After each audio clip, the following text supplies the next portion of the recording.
Focus à présent sur les market movers aux États-Unis. On commence tout de suite, Antoine Fraisse-Soulier, avec le Nasdaq. Oui, tout à fait. Le Nasdaq qui a progressé la semaine dernière et qui a surtout atteint un plus haut historique. C'était effectivement on ne pensait pas qu'après 20% de baisse lors du dernier trimestre de l'année dernière, le Nasdaq allait retrouver ses anciens sommets historiques aussi rapidement.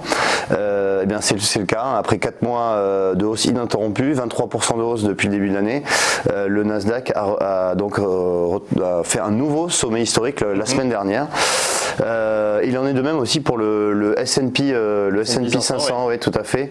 Le S&P qui a progressé pour sa part de 17% depuis le début de l'année.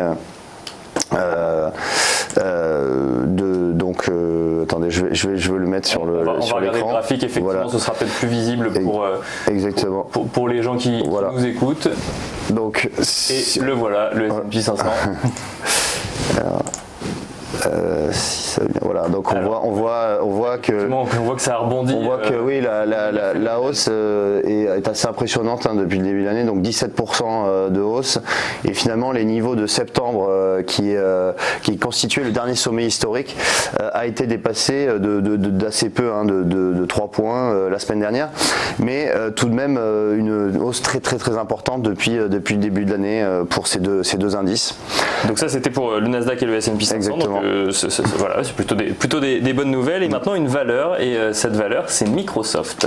Oui, tout à fait. Microsoft qui également a un parcours boursier très impressionnant. Effectivement. L'annonce des résultats la semaine dernière, donc un bénéfice en progression de 19% quand même, à 8,8 milliards de dollars, a permis au titre de faire un bond de plus de 5% sur la semaine et a carrément permis au titre de passer la barre symbolique des 1000 milliards de capitalisation boursière et de devenir carrément la première capitalisation boursière au monde à dépasser Apple sur cette annonce de résultats.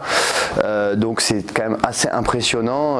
C'est vrai que Microsoft, on n'entendait plus vraiment trop parler, mais finalement avec son offre cloud baptisée Azure, c'est de nouveau distingué.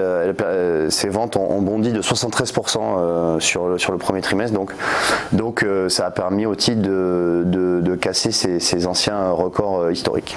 Merci Antoine, c'était les Market Movers USA.